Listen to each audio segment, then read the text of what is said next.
본 방송에서 제공하는 투자 정보는 투자 판단에 대한 조언입니다. 방송에서 제공하는 주식의 가치, 가격 상승 및 가격 하락에 대해서는 방송사에서 보장하지 않습니다. 오늘의 헤드라인 뉴스입니다. 뉴욕 증시에서 주요 지수는 미국 국채 금리 동향을 주시하는 가운데 소폭 하락했습니다. 뉴욕 증권거래소에서 다우존스 지수는 전장보다 0.14% 하락한 25,304.76에 거래됐습니다.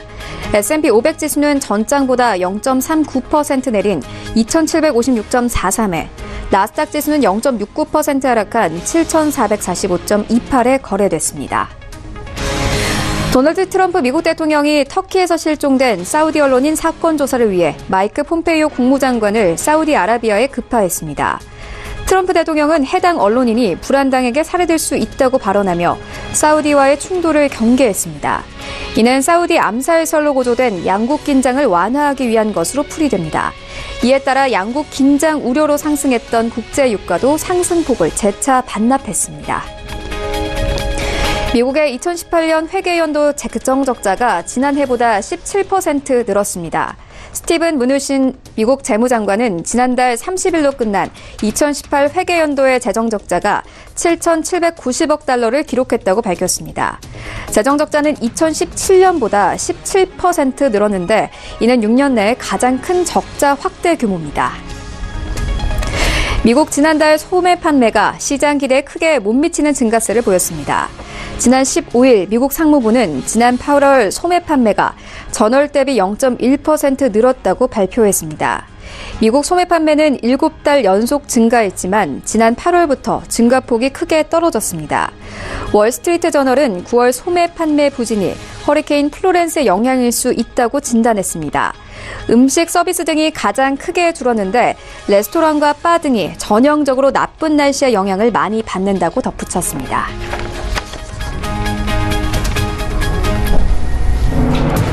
시청자 여러분 안녕하십니까? 출발 증시와이드 1부 시작합니다. 최혜원입니다. 어제 코스피와 코스닥 양지수 모두 하락했습니다. 코스피 같은 경우에는 기관들의 매도가 이어지면서 2100선에서 마감을 했고요. 코스닥 같은 경우에는 기관과 외국인이 동시에 매도하면서 710선까지 다시 내려앉았습니다. 간밤 뉴욕 증시에서는 3대 지수가 모두 하락했습니다. 기술주들이 약세를 보였는데 오늘 출발 증시와이드 1부에서 정확하게 다뤄보도록 하겠습니다. 네, 먼저 글로벌 시시각각 시간에는요, 미국의 환율 보고서 발표를 앞두고 미중 관계 다시 짚어보도록 하겠습니다. 이어서 오늘 트럼프가 한 발 뒤로 물러섰습니다만 미국과 사우디의 갈등이 고조되고 있습니다. 함께 살펴보도록 하겠습니다.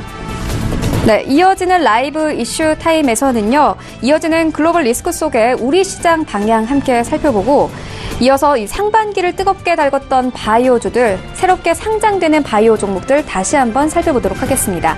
출발 증시와이드 1부 지금 출발합니다.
시장의 중심이 되는 이슈를 꼼꼼하게 체크합니다. 글로벌 시시각각 시간인데요. 신한금융투자본점 영업부 곽상준 부지점장님과 화상으로 연결돼 있습니다. 안녕하세요. 네, 안녕하십니까. 곽상준입니다. 네, 먼저 이 뉴욕 증시부터 조금 시작을 해보도록 하겠습니다. 어제 3대 지수가 모두 하락했습니다.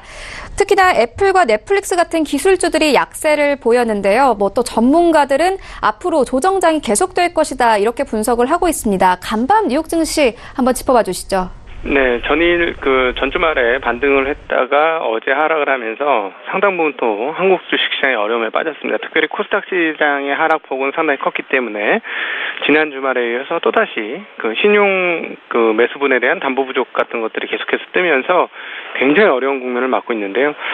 투자자분들에게 위로의 말씀을 전해드리면서 이번에 조금 독특한 흐름이다라고 볼 수 있겠습니다. 한 해에 3번 정도 이런 폭락세를 기록하는 게 저희 전문가들 입장에서도 굉장히 드문 일인데요. 이런 3번의 폭락세를 맞고 있기 때문에 굉장히 어려우실 거고요.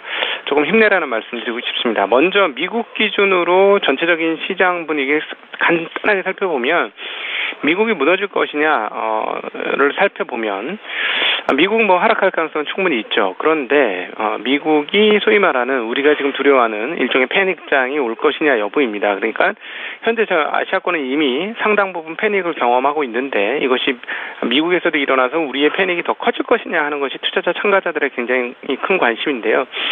일단 그러기에는 미국의 경기 상황들이 너무 좋습니다. 즉 경기 패닉으로 가기에는 조금 문제가 있다라는 것이죠. 소비자 신뢰지수라든가 이런 것들이 아직 꺼지지 않았다는 거예요. 과거에도 보면 주식시장이 오른 다음에 패닉이 빠지기 전에 경기 지표들도 악화가 되거든요. 그런데 아직까지 그런 흐름들을 보여주지 않고 있기 때문에 미국의 어떤 패닉장 가능성 굉장히 적다.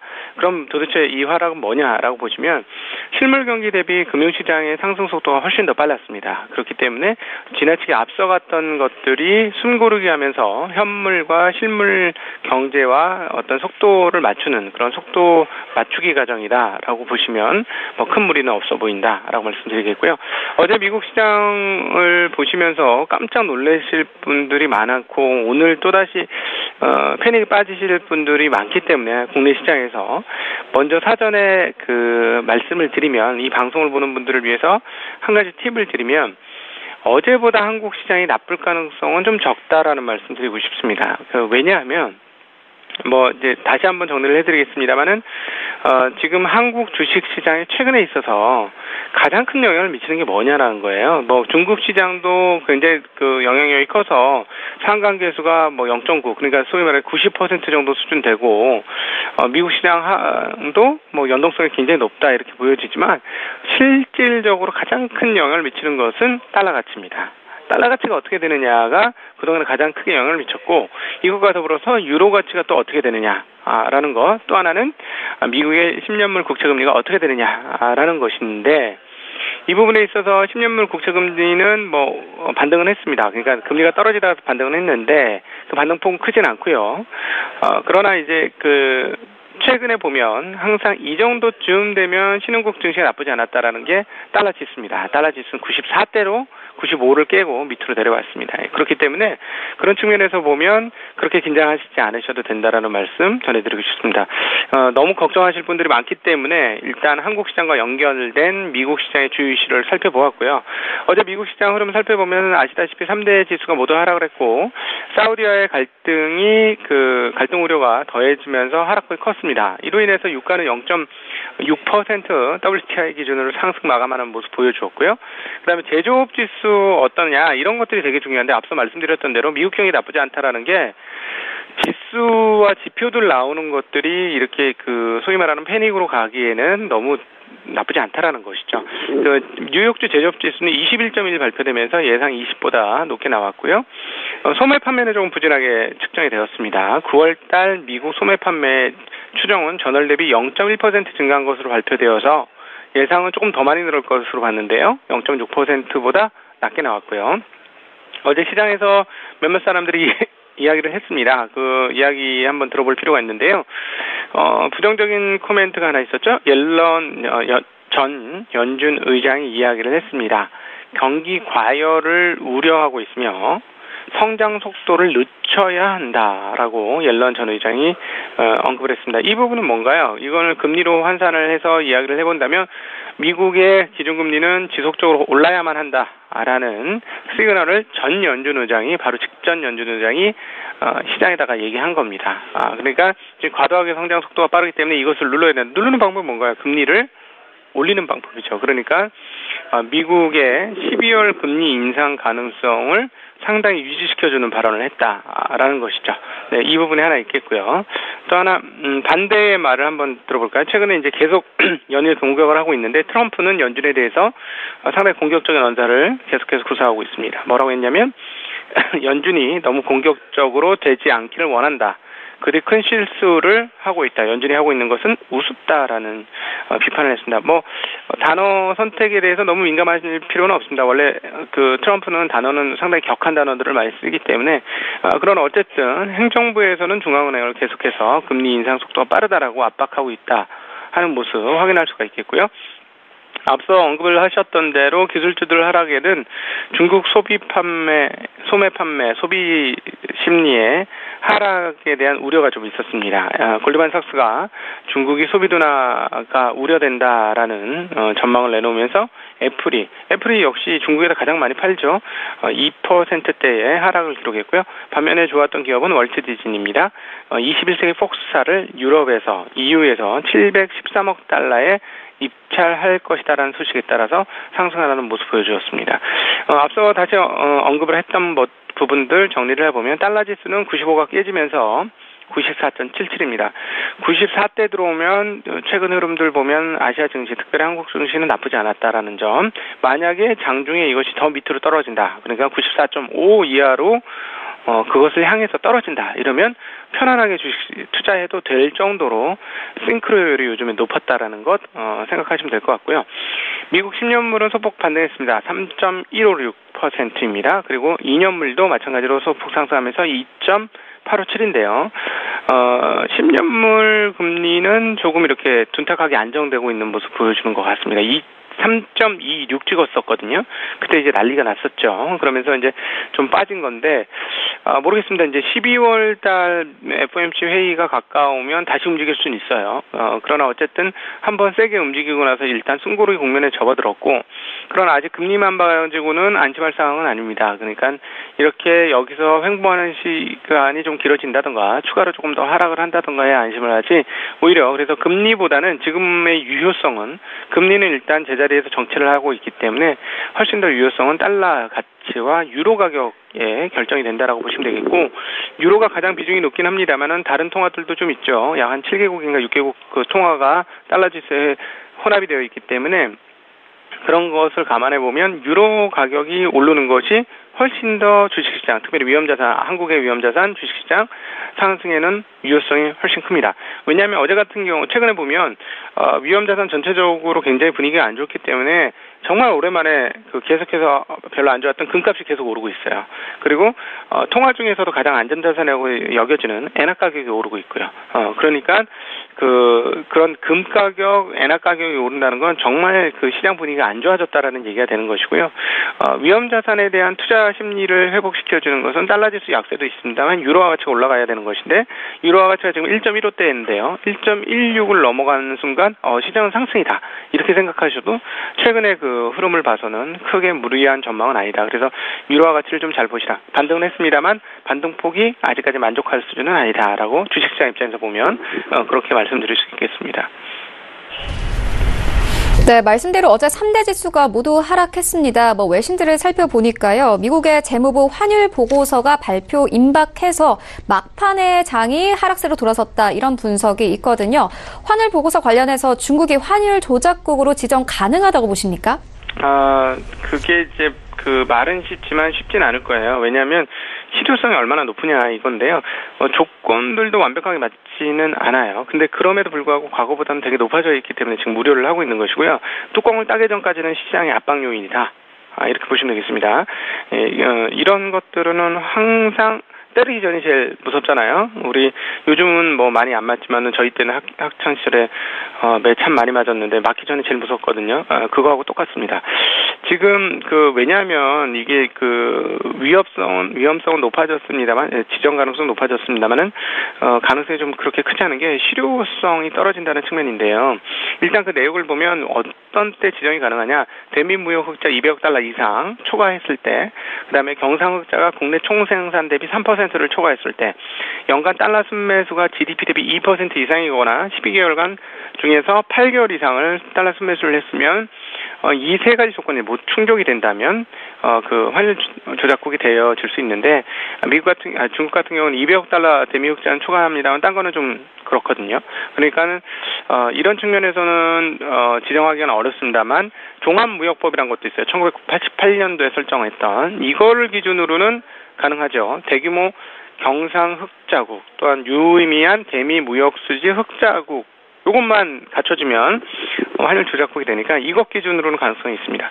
그런데 이제 실효성이 크지 않기 때문에 가능성이 그렇게 높지 않다라고 보는 이유 중에 하나는 조작국을 지정을 하면 어떤 제재를 가하느냐 하는 측면인데요. 정부 조달 시장을 참여를 제한하고 해당국 투자 시, 그러니까 미국 같은 경우는 중국 투자 시 금융 지원을 금지하고, 그다음 IMF를 통한 외환 정책 모니터링을 하게 되고, 그다음 이런 것들입니다. 그러니까는 네 가지거든요. 근데 이 네 가지인데 중국이 미국 조달 시장에 그렇게 목매는 사람들도 아니고, 왜냐하면 매스로 하자, 일반 대중을 상대로 공산품을 많이 팔기 때문에. 그다음에 미국 사람들이 중국 투자를 공식적으로 금융 지원을 금지한다고 해도 금융은 다른 데서 파생 많이 되기 때문에 이것은 언제든지 피해갈 수 있기 때문에 실효성이 적습니다. 그다음에 IMF를 통한 외환 정책 모니터링, 이것도 큰 건은 아니죠. 예. 그다음 또 하나 이제 무역 협정에 연계해서 제재를 한다라는 것인데 이미 제재는 되고 있잖아요. 그러니까 그런 측면에서 이 카드를 꺼내는 순간 추가적으로 꺼낼 카드가 많지 않다는 거죠. 그러니까 오히려 이 카드는 품속에 품고 있는 것이 미국이 전략적으로 훨씬 더 유리한 거예요. 꺼낸다 이러면서 압박할 수 있는 것이죠. 그러니까 오히려 지금 주식시장도 이 건에 의해서는 지금 꺼낼 거야 막 자꾸 이러니까 더 영향을 많이 받는 건데, 꺼내거나 안 꺼내거나가 결정이 되면 오히려 이 부분들은 잠재될 것 같습니다. 그래서 곧 발표가 될 예정인데요. 이걸 발표가 된다면 오히려 주식시장 입장에서는 그렇게 흔들리는 요인들은 조금 줄어들 수도 있다라고 볼 수 있겠습니다. 네, 말씀하신 대로 미중 갈등도 문제지만 이제 미국과 사우디 갈등도 글로벌 리스크로 부각이 되고 있습니다. 오늘 트럼프가 한 발 빼긴 했지만요. 이 사우디가 사실 원유 세계 공급처이기 때문에 이 갈등만으로도 리스크라고 볼 수 있을 것 같거든요. 사우디 측은 원유를 $200까지 올리겠다, 이렇게까지 말한 상황입니다. 어떻게 보십니까? 네, 지금 현재 미국의 경기 상황들을 보고, 그다음에 인플레이션 상황들을 보면 유가가 많이 올라가는 건 그렇게 썩 좋지 않죠. 그러니까 이 부분에 대해서 미국이 얼마나 칼을 세게 휘두를지에 대해서는 조금 의문입니다. 내용은 이렇습니다. 사우디 언론인 자말 카슈크지라는 사람이 최근에 사망을 했는데요.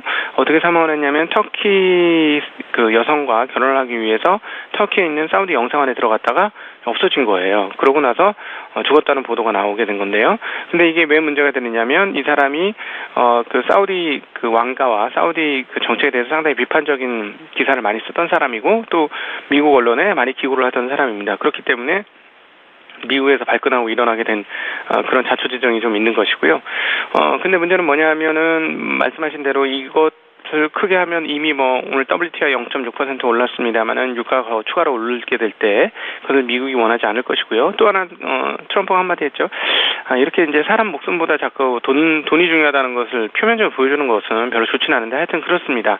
뭐라고 했냐면 사우디하고 무역 계약을 진행 중에 있는데 그것은 그대로 계속할 것이다라는 이야기를 했어요. 그러니까 확실히 발을 뺀 것이죠. 그렇기 때문에 이 부분들은 시장의 영향이 단기적으로 거쳤다 끝나갈 가능성이 높아 보입니다. 그래서 유가가 만약에 추가로 더 빠르게 올라가는 이 일로 인해서 올라가거나 이렇게 된다면 미국에서 압박할 수 있는 압박의 여지가 상당히 줄어들 것이다. 이렇게 생각을 정리해 보시면 크게 틀리지 않지 않겠느냐라고 보입니다. 어쨌든 이 부분들은 유가를 상승시키는 쪽으로 영향을 미치는 요소이긴 합니다.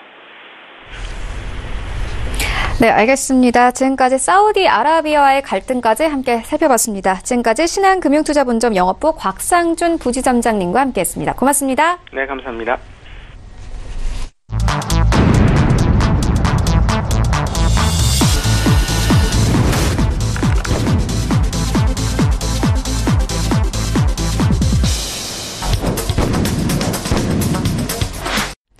네, 국내 시장 쟁점을 분석해 보도록 하겠습니다. 라이브 이슈 타임인데요. SK증권 영업부 PIB센터 이재광 이사 화상으로 연결돼 있습니다. 안녕하세요, 이사님. 네, 안녕하십니까.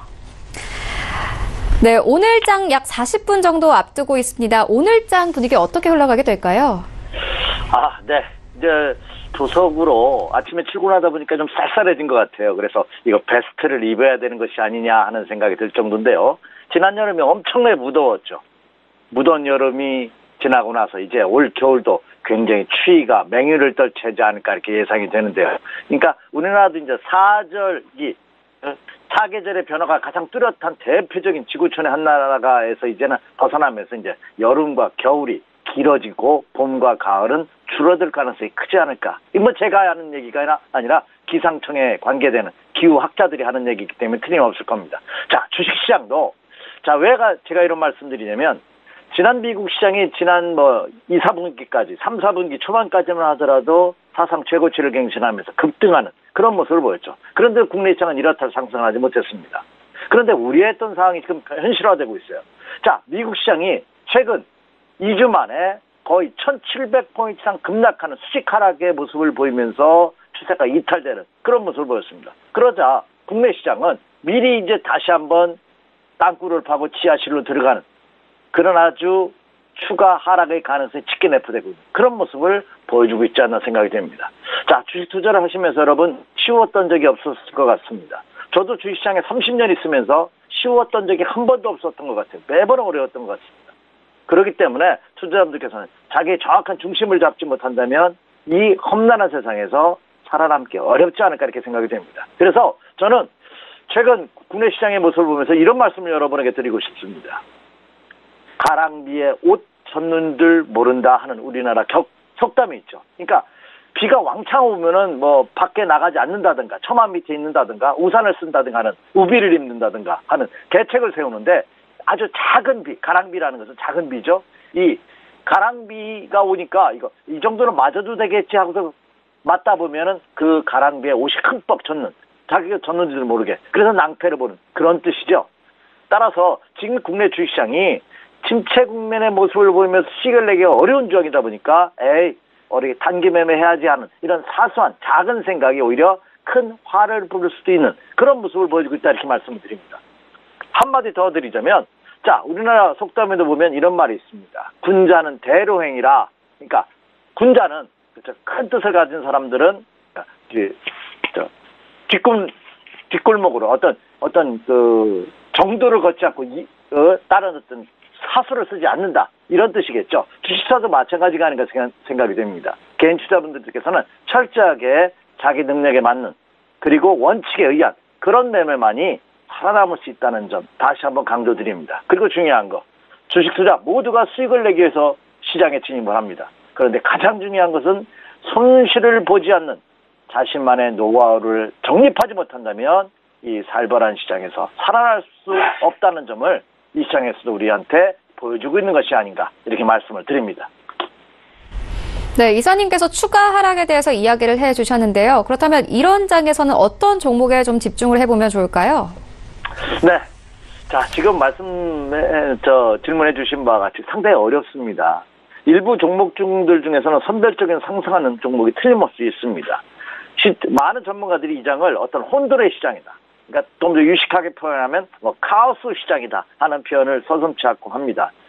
10월 미국 추가 금리 인상에 대한 불안감 그리고 앞서서 이 시간 통해서도 많이 언급해드렸다시피 환율과 유가 등 이 대내외적인 악재가 여전히 상존해 있는 그런 모습을 보여주고 있습니다. 그러다 보니까 과연 이 장에서 그러니까 그 모래사장에서 동전 찾기 다시 말해서 흙 속에서 진주를 찾는 이런 방법이 있을 것이라고 많은 전문가들이 얘기를 합니다. 그래서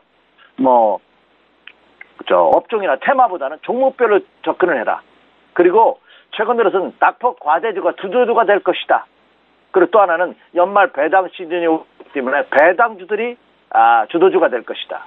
그리고 지금 연말 내년 연초까지 최대의 국내 이슈가 정치적으로나 경제적으로 가장 관심을 갖는 것이 남북 경협입니다. 우리나라의 돌파구가 이게 남북 경협밖에 없지 않을까 하는 그런 우려가 마저 대두는 것이 현실입니다. 그래서 남북 경협지가 향후에 주도주가 될 것이다 하는 이런 많은 전문가들의 의견이 있습니다. 자, 그리고 이미 어제 그 조명균 통일부 장관과 이선균 그 조평특 위원장이 회담을 했죠. 그래서 11월 말과 12월 초에 걸쳐서 도로와 철도 착공식을 하겠다. 그래서 남북경협지들이 하나의 테마로 부각될 수 있습니다. 한데 중요한 점이 있습니다. 많은 전문가들이 종목별로 접근하라고 하는데 실질적으로 전문가들은 그렇게 하지 않는다는 점입니다. 여러분도 아시다시피 기관과 외국인 투자 같은 이런 큰 손세력들은요, 최근 주식시장에서 맨폭격 매도에 치중하고 있는 그런 모습입니다. 어제장에서도 외국인 투자가들은 막판에 매수로 돌아서는데 국내 기관 투자가들, 대표 투자기관들은 연일 매도 우위를 보이고 있다는 점입니다. 이 점을 꼭 명심할 필요가 있지 않나. 그래서 저는 이들 테마주들이나 이 차기 주도주들도 확인되기 전까지는 철저하게 단기 매매로 접근해야 되고, 이 단기 매매는 개인 투자가들이 접근하기에는 상당히 어려움이 많다는 점입니다. 따라서 일부 선별적으로 낙폭과대주라든지 남북경협주 그리고 고배당주들이 선별적인 순환매를 돌고 있는 것은 사실이나 그 순환 패턴이 워낙 빠르기 때문에 능동적으로 대처할 자신이 있는 분만이 진입하는 것이 옳다, 이렇게 말씀을 드립니다. 네, 주도주에 대한 이야기를 해주셨는데요. 이런 하락장에서 또 상승세를 이어가는 종목들이 있습니다. 신규 상장된 바이오주들인데요. 기술 특례 제도로 상장한 바이오주들이 특히나 강세인 것 같습니다. 왜 하필 바이오주일까요? 네, 통상적으로 이 제약과 바이오 업체들이 종합지수 어떤 박스권 틀에 갇혀 있을 때 지속적인 상승을 하는 대표적인 업종과 테마군입니다. 저도 이 바이오와 제약주들을 굉장히 좋아합니다. 왜냐? 이 바이오와 제약주들은 아주 열악한 환경에서도 신약 개발에 성공한다면 대박이 터질 수 있는 그런 대표적인 업종이 아닌가 생각이 됩니다. 그래서 지난해 국내 주식시장의 상승을 이끌었던 대표적인 주도주가 제약과 바이오 업체였고요. 그중에서도 신규 상장된 종목군들은 지금 각광을 받고 있는 그런 모습이다 아닌가 생각이 됩니다. 물론 최근 들어서는 IPO, 그러니까 신규 상장된 종목군들이 어려움을 겪고 있는 종목군들도 있습니다만, 이 올해 상장한 제약과 바이오주들은 이 시장에 있어서 큰 폭의 상승을 실현하는 그런 모습을 보였습니다. 특히 최근 들어서는 이 제약과 바이오들이 시장에 폭락하고 있고, 다른 이미 기존의 대형 제약과 바이오 회사들은 하락하고 있음에도 불구하고 이 신규 상장주들이 특히 수익률이 좋기 때문에 눈에 부각되는 것이 아닌가, 이렇게 생각이 됩니다. 그래서 이 폭락장 속에서도 이들 신규 그 바이오 새내기주들이 수익률 상위에 랭크되는 그런 기염을 토하고 있다, 이렇게 말씀을 드립니다. 대표적으로 몇 가지 종목을 소개해드리면요, 2월에 그 코스닥에서 이전 상장한 엔지캠 생명과학 같은 경우에는 공모가가 56,000원이었습니다. 공모가 대비해서 어제 종가, 어제 하락을 했습니다. 94,200원으로, 그렇죠? 한 68%가 상승하는 그런 모습을 보였고요. 그리고 지난 7월에 상장됐죠. 올릭스 같은 경우에는 공모가 36,000원에 비해서 어제 종가가 74,400원으로서 약 95%가 상승하는 그런 모습을 했고, 그리고 지난 8월에 상장한 바이오 솔루션 같은 경우에는 공모가가 29,000원이었습니다. 근데 어제 종가가 36,900원으로서 무려 27%가 급등하는 그런 모습을 보였습니다. 아직 올해 납회를 하지 않은 상태이긴 합니다만, 그래도 올 연중 수익률로 친다면 상당히 이들 신규 새내기 제약과 바이오들이 눈에 부각되고 있다, 이렇게 말씀을 드립니다. 자, 그런데 이런 뉴스가 나오면 투자자들이 가장 궁금한 사항이 있죠. 뭐겠습니까? 그렇죠. 지금 투자해도 됩니까? 하는 걸 겁니다. 제가 이거에 대한 답변을 드리도록 하겠습니다. 자, 이들 종목의 모습을 보면요, 공모가 대비해서 신규 상장 대비해서는 상당폭 수익을 냈습니다만, 최근 1, 2주간의 모습을 보면 주가 역시 크게 하락하는 그런 모습을 보여주고 있다는 점입니다. 그래서 최근 한 달간의 하락폭을 보면은 그 하락폭이 확대되는, 일부 종목에서는 추세 이탈 가능성도 내비치고 있는 그런 모습을 보여주고 있다는 점입니다. 따라서 제가 지금 말씀드렸던 신규 새내기 종목군들도 신규 투자는 굉장히 신중하게 접근할 필요가 있지 않나 생각이 됩니다. 여기 아주 유효적절한 주식 투자 격언이 있습니다. 나무를 보기 전에 숲을 먼저 봐라. 종합지수가 이미 추세 이탈이 거래소 시장이든 코스닥 시장이든 이미 추세 이탈이 됐습니다. 그렇기 때문에 선별적인 반등만이 가능한 그런 시장이라고 본다면 이들 종목을 특히 초보 투자자분들께서 진입한다는 건 상당한 어려움이 있다. 공모주가 대비해서 신규 상장 대비해서는 큰 폭의 상승을 시현했지만 최근의 모습으로 보서는 신규 매수보다는 오히려 올라오면 팔겠다는 매도 세력이 더 강한 그런 모습을 보여주고 있기 때문에 신규 매수는 신중하게 접근하십시오, 이렇게 말씀을 드립니다. 네, 신규 매수는 신중하라 이렇게 말씀을 해주셨는데요. 최근 장을 보면은 좀 상승하는 종목보다 하락하는 종목들이 많습니다. 이런 장에서는 어떤 전략으로 접근해 보면 좋을까요? 네. 이 시간 통해서도 제가 너무나 많이 강조해 드렸고요. 최근 상승장, 그렇죠? 최근 국내 시장이 한 2주 연속 하락하고는 있습니다만, 지난 9월 달까지만 해도 상승세를 그래도 조금씩이나마 이어가는 모습을 보였습니다. 그런데도 그때 제가 말씀드렸죠. 2%가 부족하다고. 왜? 그것은 거래량으로 알 수 있는데 거래량이 너무 부족하기 때문에 이거 순식간에 무너질 수도 있다 하는 말씀을 드리는데, 국내 주식시장도 지난 9월 말에 코스피 시장을 기준으로 보면 장중 고점이 2356포인트였습니다. 어제 종가가 2145포인트입니다. 무려 200포인트 이상이 크게 하락하는, 2주 만에 급락하는 그런 모습을 보여주고 있다는 점입니다. 이미 추세는 끝났습니다. 자, 다시 한번 제가 주식투자 격언을 통해서 설명을 드리자면, 주식투자 격언에 보면 3법이라는 것이 있죠. 사가대 5법칙 중에 하나입니다. 3법이라는 것은 모르면 손을 빼라 쉬어라 하는 겁니다. 제가 지난주에도 이런 말씀 여러분에게 드린 거 기억하십니까? 주식투자는 보이는 대로 아는 대로 수익이 납니다. 보이는 대로 수익이 나요. 아니, 보이는 대로 자기가 아는 만큼 수익을 보장한다. 근데 내가 아는 게 적다. 수익은 굉장히 어렵습니다. 그래서 아는 것이 보일 때까지 때를 기다리는 이런 전략 또한 굉장히 중요하다고 말씀드렸던 이유가 바로 여기였습니다. 그래서 아니다 싶으면 발을 한 발 뒤로 빼서 자신이 어느 정도 아는, 눈에 보이는 시점까지 들어올 때까지, 다시 말씀드려서 주가가 상승 반전되는 것이 확인될 때까지 기다리는 것이 가장 중요하다, 이렇게 말씀을 드립니다. 네, 그렇다면 오늘 체크하고 가야 될 포인트는 어떤 것들이 있을까요? 오늘 체크 포인트 몇 가지 하면 굉장히 중요하죠. 앞서서도 제 방송이 앞에 좋은 말씀을 우리 부지점장이 해주셨는데, 가장 중요한 건 지금 아직 발표가 되지는 않고 있습니다. 미국 재무부의 환율 보고서죠. 자, 미중 무역 갈등이 아직 해소되지 않고 있습니다. 서로 더 싸우고 있습니다. 기싸움 참 대단합니다. 지구촌을 이끌고 있는 두 스트롱맨이 대적하고 있다 보니까 쉽게 해결될 가능성은 없죠.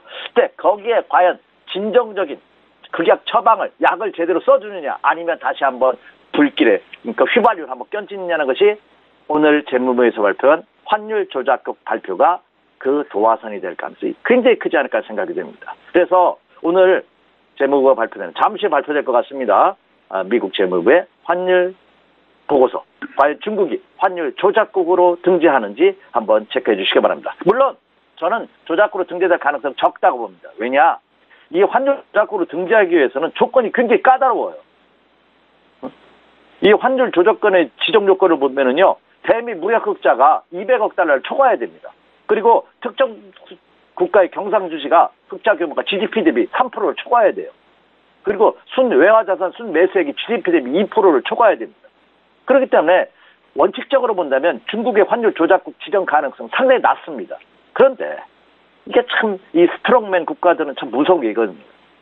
기존에 이것은 무역 촉진법을 기준으로 한 겁니다. 그런데 트럼프 대통령이 무역 촉진법이 아니라 종합무역법으로 처리해가지고 환율 조작국으로 할 수 있다 하는 것 때문에 불안해하고 있는데, 저 개인적인 생각은 그럴 가능성 상당히 적지 않을까. 역시 트럼프도 어떤 대통령이 정치인에게보다는 비즈니스맨에 가깝다고 생각한다면, 그렇죠, 한번 이렇게 던져보는 거죠. 유리한 협상 조건을 이끌어내기 위해서 그런 차원이 아닌가. 전 개인적으로 그렇게 생각을 합니다만 결론은 아직 모르죠. 그래서 어쨌든 이 환율 조작국 여부가 가장 중요하고요. 자, 두 번째는, 자, 내일 모레입니다. 이번 주에 17일 날 미국 시간으로, 우리나라 시간 18일이죠. FOMC 의사록이 공개가 됩니다. 이 의사록 공개는 뭐가 중요할까요? 예, 미국 금리를 과연 추가적으로 인상할 것이냐 여부 체크해봐야 되지 않나 생각이 됩니다. 자, 그리고 이번 주에 그 연준 그 이사들이 그 연설이 많죠. 자, 17일에는 네일 브레이너스 페드의 이사가 연설을 합니다. 역시 금리 관련 연설을 하겠죠. 한번 체크해 보시기 바라고요. 자, 그리고 또 하나는 원달러 환율 동향입니다. 이 원달러 환율 동향이 안정되지 않고는 외국인의 국내 매수를 기대하기 어렵습니다. 외국인의 국내 주식시장에 매수가 들어오지 않는 데는 국내 시장의 상승을 기대하기 어렵다는 얘기입니다. 극단적으로 얘기합니다. 근데 그 외국인들이 국내 시장에 투자하느냐 마느냐의 척도가 꼭 이것만은 아닙니다만 굉장히 중요한 지표입니다. 원달러 환율 동향. 어제 2원 90전이 상승을 했어요.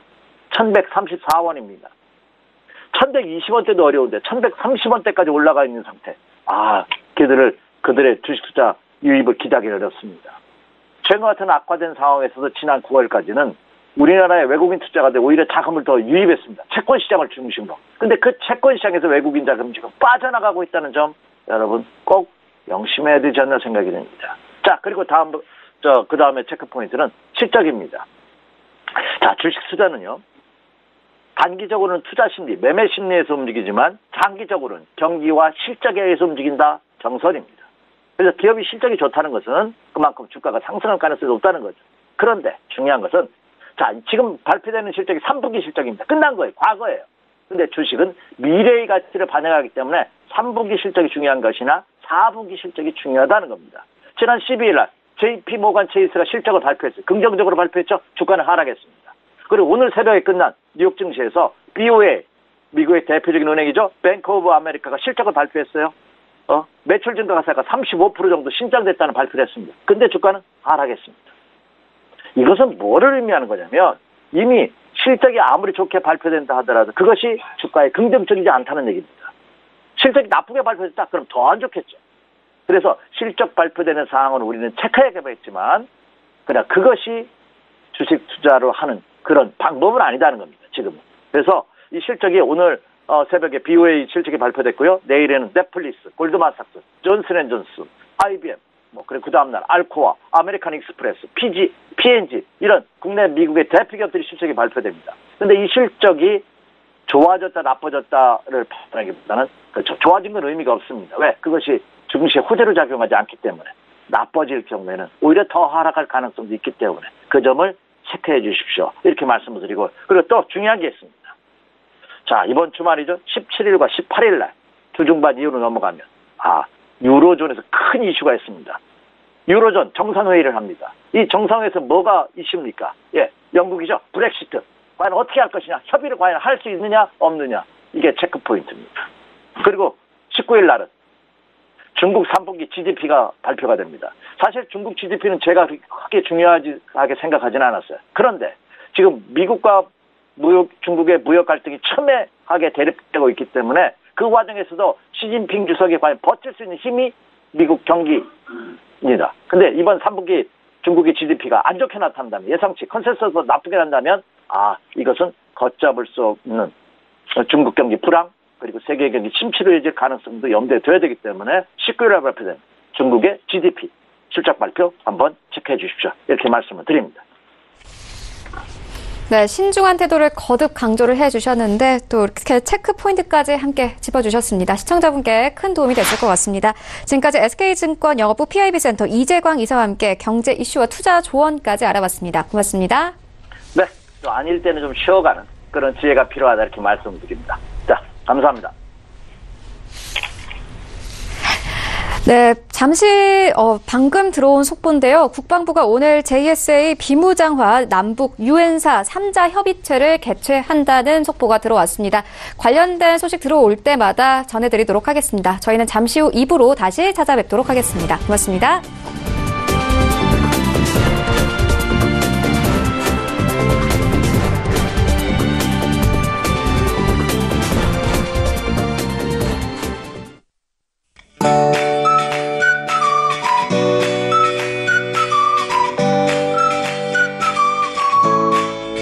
안녕하세요. K웨더 라이프스타일 예보 윤지향입니다. 오늘도 미세먼지에 유의하셔야겠습니다. 오전에 중부지방 한때 나쁨, 남부지방은 나쁨 수준의 농도가 나타나겠는데요. 미세먼지보다 입자가 더 작은 초미세먼지의 농도가 높을 것으로 보입니다. 오후에는 차츰 옅어지면서 중부지방은 보통 수준을 회복하겠지만 남부지방은 한때 나쁨 단계가 이어지겠습니다. 호흡기 관리에 유의하시기 바랍니다. 하늘엔 가끔 구름이 많겠습니다. 제주도는 낮 한때, 강원 영동은 밤부터 비가 조금 오겠습니다. 위성 영상입니다. 현재 구름이 다소 지나는 가운데 내륙을 중심으로 안개가 낀 곳이 많습니다. 오늘은 중국 북부지방에서 남동 지나는 고기압 가장자리에 들겠습니다. 자세한 지역별 날씨는 나절 예보로 알아보겠습니다. 중부지방 가끔 구름 많겠습니다. 낮 기온 서울 20도, 춘천, 대전 19도로 어제보다 조금 낮겠습니다. 강원 동해안과 울릉도 독도는 밤부터 비가 오겠습니다. 동해안 지역 기온도 어제보다 낮겠습니다. 남부지방은 대체로 구름이 많겠고요. 제주도는 낮 한때 5mm 안팎의 비가 조금 오겠습니다. 물결은 동해상에서 최고 3m로 높게 일겠고요. 그 밖의 해상은 대체로 잔잔하겠습니다. 당분간 구름만 다소 지나는 가운데 대기가 건조하겠고요. 일교차가 크게 벌어지는 날이 많겠습니다. 한편 동풍의 영향을 받는 동해안 지방은 목요일까지 흐리고 비가 이어지겠습니다. 날씨였습니다.